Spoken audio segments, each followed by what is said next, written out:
안녕하세요. 입으로 터지는 영어 정쌤입니다.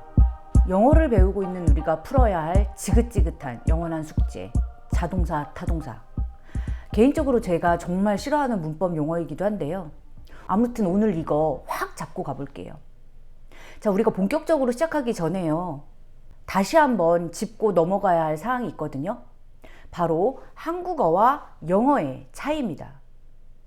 한국어는 교차어라고 해서 단어에 뭐가 톡톡톡톡 달라붙어서 그 의미가 확장되고 그 의미가 변화되는 그런 언어였습니다. 그 단어 자체가 이렇게 변화해가지고 어떤 의미를 가지다 보니까 문장 내에서 그 단어의 위치는 그다지 중요하지가 않았죠. 그 단어만 봐도 뭔지를 알 수 있었으니까. 하지만 영어는 한 단어가 이것도 해먹고 저것도 해먹고 동사도 해먹고 명사도 해먹고 심지어 형용사도 해먹고 다 해먹는 언어였어요. 단어 자체의 변화가 그다지 없었다라는 건데요. 그럼 도대체 이 단어가 문장 내에서 뭘로 쓰였는지 어떻게 아느냐. 그래서 중요한 게 바로 이 단어의 위치였었죠. 어순이 중요한 언어. 그게 바로 영어입니다. 그래서 가능한 게 영어 문장의 5가지 형식이라는 거였는데요. 문장 내에서 단어의 위치가 딱딱딱딱 정해져 있다 보니까 문장의 종류를 5가지의 범주로 넣을 수 있었다라는 거죠. 그래서 어떤 긴 문장이라도 요 5가지 틀 안에 쏙쏙쏙쏙 그 위치만, 그 자리만 제대로 잡아서 넣어주면 웬만한 문장 표현이 다 가능했습니다. 그래서 이 5형식이라는 게 가르치는 사람이나 배우는 사람이나 뭐 좋다 싫다 말이 참 많은데 어쨌든 우리가 배우는데 좋은 쪽으로만 쏙쏙 뽑아 먹으면 되는 거 아니겠습니까? 아무튼 이렇게 한국어와 영어에는 아주 큰 차이가 있었는데요. 자, 그러면 자동사와 타동사 정해져 있지 않아요. 그냥 대부분의 동사가 자동사도 해먹고 타동사도 해먹습니다. 그래서 어떤 동사를 가지고 얘가 자동사냐 타동사냐 라고 외우고 이해하려고 하는 것은 아무런 의미가 없어요. 그럼 얘가 자동사인지 타동사인지 어떻게 아느냐? 그렇죠. 어순. 문장 구조에서 파악을 해야 됩니다. 그 동사가 뭔지를 외워주는 게 아니라 문장을 째려보면 거기에 얘가 자동사인지 타동사인지 다 나타나 있다는 거죠. 우리를 엄청 괴롭히는 자동사 타동사이지만 생각보다 재밌고 쉽게 익힐 수 있습니다. 자, 그걸 한번 같이 연습해 볼게요. 자, 영상을 2편으로 나눠 볼 거예요. 첫 번째는 문장을 봤을 때 이게 자동사인지 타동사인지 한눈에 구별할 수 있다. 요걸 연습할 거거든요. 독해, 읽기에 도움이 되는 파트가 되겠습니다. 그리고 두 번째는요. 쓰여진 걸 봤다라는 건 누군가가 쓴 걸 본 거잖아요. 근데 문제는 내가 쓰고 내가 말할 수 있냐라는 거겠죠. 그래서 두 번째 영상에서는 이 자동사, 타동사를 내가 말하고 싶어하는 바에 따라서 어떻게 구별해서 쓸 수 있는지, 이걸 구분해서 썼을 때 어떤 뉘앙스까지 잡아낼 수 있는지 그걸 연습하도록 하겠습니다. 자, 첫 번째, 쓰여진 문장을 보고 이 문장이 영어 문장의 5개의 형식 중에 어디에 속하는지 구별할 수 있으면 자동사, 타동사 구별은 누워서 떡먹기입니다. 영어 문장의 5가지 종류 다시 한번 확인해 볼게요. 1형식, 주어, 동사. 2형식, 주어, 동사, 보어. 보어라는 거는 주어를 보충해주는 말로 명사와 형용사가 그 역할을 했습니다. 자, 3형식이요. 주어, 동사, 목적어. 4형식, 주어, 동사, 목적어, 목적어. 5형식, 주어, 동사, 목적어, 목적, 보어. 이 목적, 보어도 명사나 형용사가 그 역할을 했습니다. 자, 이렇게 5가지 문장의 형태를 쭉 째려보면요. 뭔가 구분점이 보이실 거예요. 바로 1형식과 2형식은 뒤에 목적어가 없어요.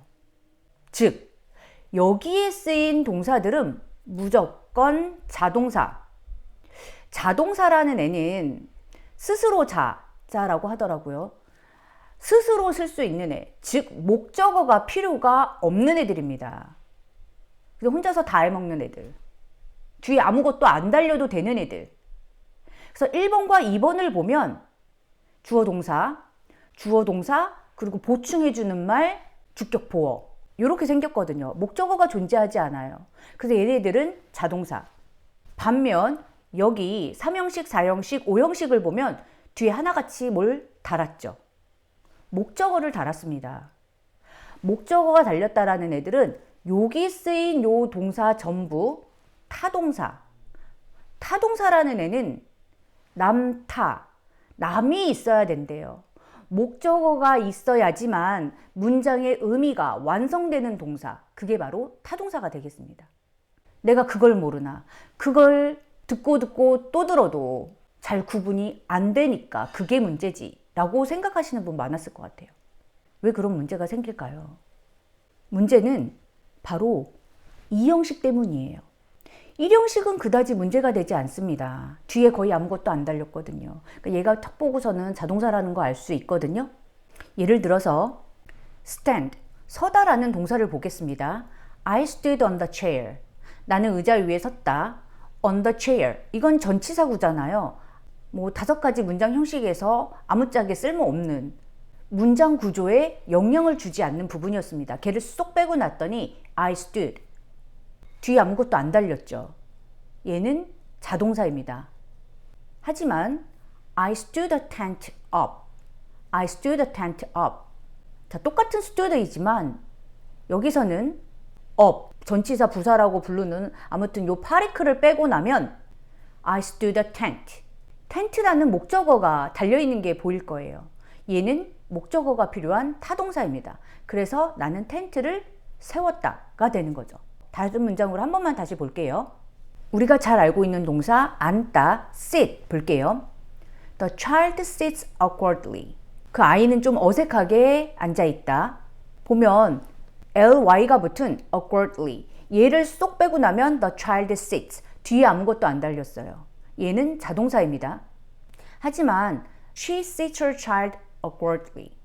She sits her child awkwardly. 똑같이 ly가 붙은 awkwardly 그걸 뺐는데 she sits her child, her child, her child가 남아있죠. 그래서 여기에서의 sit은 목적어를 갖고 있는 타동사입니다. 즉 그녀는 그녀의 아이를 어색하게 앉혔다 이렇게 되는 거죠. 어떤 동사가 자동사다 타동사다 외워주는 게 아니고요.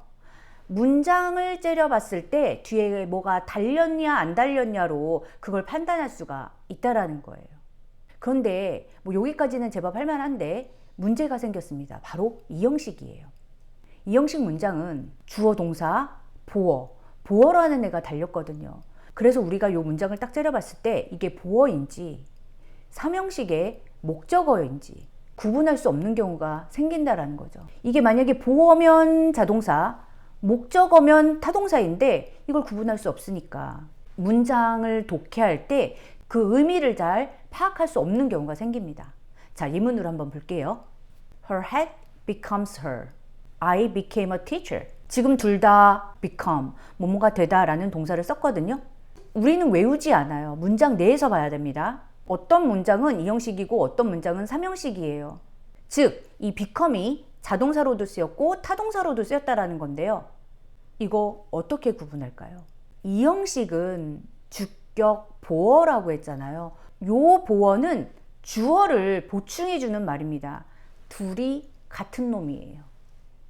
하지만 3형식의 목적어는 같은 놈이 될 수가 없죠. 주어의 행동에 영향을 받은 애니까. 무슨 소리냐면 문장 보겠습니다. Her hat became her. Her hat became her. 그녀의 모자가 her인가요? 둘이 같은 놈인가요? 당연히 아니죠. 그렇기 때문에 이 뒤에 나오는 her, 얘는 주격 보어가 아니고 목적어, 주어의 행동에 영향을 받은 애일 뿐인 거죠. 즉, 이 became은 타동사입니다. 목적어를 갖는 타동사예요. Her hat became her. 하지만 I became a teacher. 내가 선생님, 같은 사람이죠. 즉, 뒤에 나오는 a teacher. 얘는요, 앞에 주어 I를 보충해주는 말일 뿐입니다. 목적어가 아니에요. 그래서 여기서의 became은 자동사입니다. 자, 쉽게요. 동사 뒤에 나오는 애를 때려봐 주세요. 그리고 앞에 주어랑 같은 애면 같은 애면 주격 보어, 즉 자동사. 다른 애면 목적어, 즉 타동사. 자, 한 개 다시 볼게요. 우리가 굉장히 헷갈려하는 문장이거든요. He proved a real successor to his father. He proved his brother a real successor to his father. 둘 다 뭔가를 증명하다 prove라는 동사를 썼는데요. 자, 첫 번째 문장을 보겠습니다. To his father. 얘는 지울게요. 그냥 전치사 구니까요. He proved a real successor. 누가 진짜 계승자죠? He. 얘가 계승자예요. 같은 놈입니다. 그러면 얘는 주격, 보어, 이 prove는 자동사. 하지만 he proved his brother a real successor. he가 his brother 아니잖아요. he proved his brother. 목적어, 이 prove는 타동사. 그래서 그는 그의 남동생을 그 아버지의 진짜 계승자로 증명했다. 내세웠다. 뭐 이런 게 되겠죠.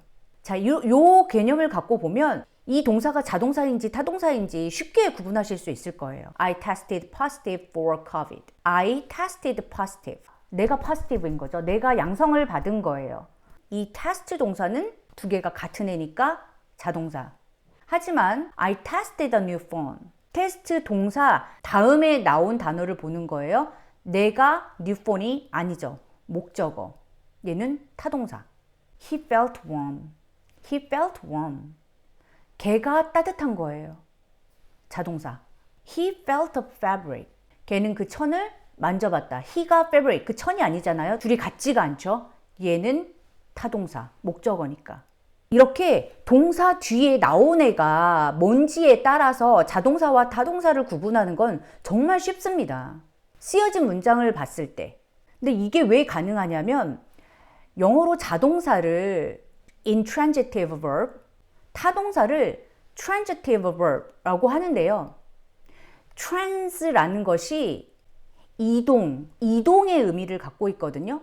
그래서 그 영향력을 받은 대상, 그 영향력이 이동한 대상이 있으면 그게 transitive verb, 타동사인 거예요. 그 영향력을 받은 것이 바로 목적어가 되는 거죠. 자, 문장 다시 한번 쭉 보면요. I tested a new phone. 나에게 있던 영향력이 tested에서 그 phone으로 종결이 되었죠. transitive입니다. I felt a fabric. 내가 felt에서 그 종결점, 영향력이 그 fabric, 천으로 옮겨갔어요. transitive verb입니다. 결국에는 쉽게 말하면 영향력을 받은 뭔가가 뒤에 존재하게 되면 이게 전부 타동사라는 얘기고, 영향력을 받았다라는 말이 조금 애매하면 주어와 뒤에 나온 단어가 같은 놈이 아니라는 거죠. 영향력이 옮겨갔으니까. 즉, 포인트는 어떤 동사가 자동사인지 타동사인지 외울 이유가 없다라는 건데요. 걔가 자동사인지 타동사인은 문장 내에서 뒤에 뭐가 달렸는지 문맥에 의해서 결정이 됩니다. 자, 오늘은요, 쓰여진 문장에서 이 동사가 자동사인지 타동사인지 구별하는 거를 연습을 했어요. 별로 어렵지 않았을 거라고 믿습니다. 앞에 주어와 동사 다음에 나온 단어 두 개를 비교해 주세요. 그런데 이거는 남이 쓴 문장 갖고 내가 골라낸 거잖아요. 사실 이거는 독해할 때나 필요하죠. 문제는 내가 말할 때 뒤에 목적어를 달지 말지, 그리고 어떻게 썼을 때 그 의미가 어떻게 달라지는지, 이런 것들이 문제가 아니겠습니까? 꼭 구독, 좋아요, 알람 신청하셔서 다음 영상까지 꼭 이어서 시청해 주세요. 자, 오늘 영상 여기서 마치고요. 다음 시간에 다시 만나요.